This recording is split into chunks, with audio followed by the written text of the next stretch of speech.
let's get started immediately with the making of this dessert, which makes me absolutely child happy. Graham crackers, we already crumbled them down to almost like a powdery form. To this, we add our melted butter, and together with the melted butter, plenty of sugar. Why? Because it's great. Now, we mix it together just like this. This is going to be the crust that we are going to use for the making of the cheesecake. We have a springform pan on the side, and we're going to line the bottom of this, and you're going to have to use your hands. So for all of you that don't like to get your hands dirty, well, this is not a job you want to do, but it's a fun job. Why? Because you get to lick your fingers afterwards. This is what I like to do. Use the back of your hand. I use my hand as an equalizer. I find that this is very helpful. What you want to do at this point is be very patient. Try to cover every angle that you can to make sure that it's almost there's no metal showing. If it's a little bit, grab it somewhere from here like this and do it. It's an approximation, but it works. You're not building a cathedral. You're making a crust. Some people get so tragically involved in this that they go, oh no, it's not perfectly even. This is fun. The moment you make things too complicated, the fun goes away. So put this aside. We let it rest. The oven behind me is preheated at 325. Now we got to make the mixture that makes this cake a masterpiece. This move is mine. You cannot copy it. I'm sorry. I do not give any classes on this. This is my move. First, we start with the egg yolks. With the egg yolks, we got to add plenty of sugar. This is actually a structuring buildup of this. And then I need my little friend. Here we are. We start slowly at first, like this. Then you increase the speed a little bit more at a time, a little bit more at a time, until you get to this point. We got it to the consistency that we want. It's a ribbon consistency. What does it mean? Take a look at this. As I lift the mixer, you see it leaves a ribbon behind. This makes the eggs exactly where we want to have them. At this point, the next thing that we need to do is to add the ricotta into the mix. Together with the ricotta, we need to add the other ingredients, which are extremely important to us as well. One of the balances that I have is an addition of espresso. This is espresso coffee that I made. You can use any coffee you want, but I like to make it nice and thick because I mix it together with the chocolate, and it gives us the finish that's also known as mocha.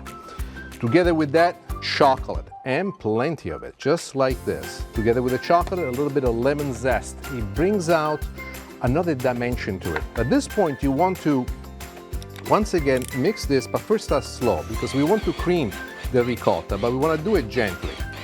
We want to use this as the base for the other addition that we make. Look at this chocolate, it's going to get mixed. You can use chocolate chips if you want, but I find the shaved or chopped chocolate is much more effective.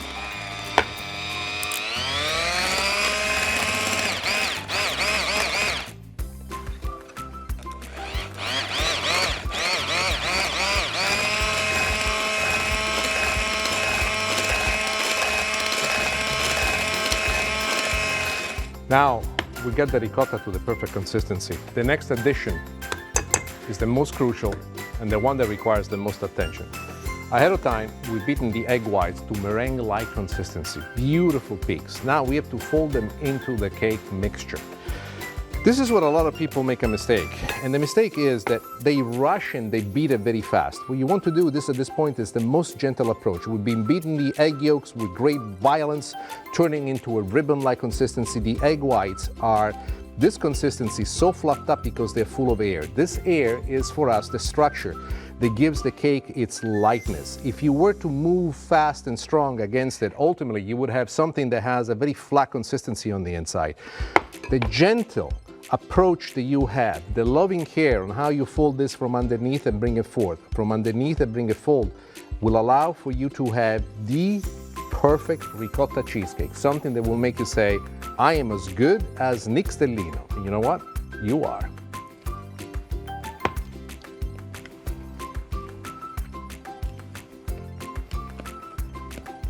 Here we are. We've gotten to the last addition, gently folded it through. You see all the white bubbles that disappear into the mix. The chocolate is there. It's sustained by the egg yolks together with the ricotta that has this wonderful creamy finish to it.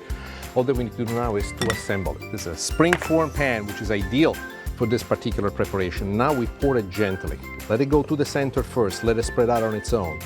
Using a spatula like this makes it a lot easier for you to pour everything exactly where you want to have it. Leave a little bit behind, because I guarantee you, if you're anything like me, this is the pay that you get as the chef in the kitchen. You have a little taste of what this is all about.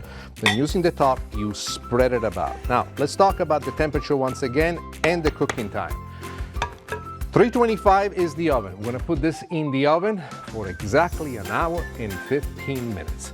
And I want you to take it out. I want you to let it rest for at least 30 minutes until it's nice and cool. I would say cool enough that you can actually handle the pan without the assistance of any towel. Two schools of thoughts at this point. Some people say, oh, just give it 2 or 3 hours and it will be ready. I personally feel that you should put this in the refrigerator overnight. As it chills, one of the things that I feel that comes together, all the flavors, it's like, there's it's like when you make a stew, it tastes better the next day. Well, the same thing with my cheesecake. It tastes better the next day. So if you're gonna make this for a party, make it ahead of time and make sure that it rests in the refrigerator properly. Let it rest. When it's time to serve it, bring it out. Remember, it's gonna be very, very cold. Let it come to room temperature at least 20, 30 minutes before you serve it, and then cut it into slices. As a matter of fact, I'm gonna show you exactly how to do that.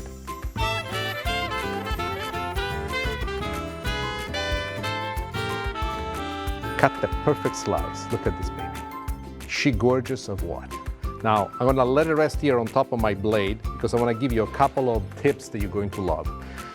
When you're cooking for a large crowd of people, don't wait until the last minute to cut the slices. Cut them ahead of time. To make sure that you can cut every slice and just have a secure cut one after the next, remember, cheesecake like to cling onto the knife. But what I've done, I've warmed the knife inside this very hot towel. Place the blade inside of it, just warm it up for a few moments, makes it a lot faster. How to serve it. This is the part I love the most. You can do whatever you like, your favorite recipe, you can use mine, but here is chocolate sauce. So what I like to do is to place the chocolate sauce right at the bottom of the dish, something like this. And then, right on top of it, we put a little bit of our slice like this. Yeah, do it delicately.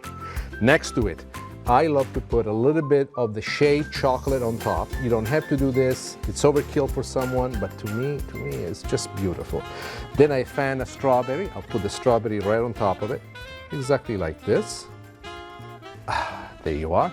And then I say to myself, Stellino, today is not a day to be on a diet. As a matter of fact, whatever the diet is for today, I just broke it. Ladies and gentlemen, this is ricotta cheesecake with coffee and chocolate chips. And also a little bit of a chocolate sauce. And there it is.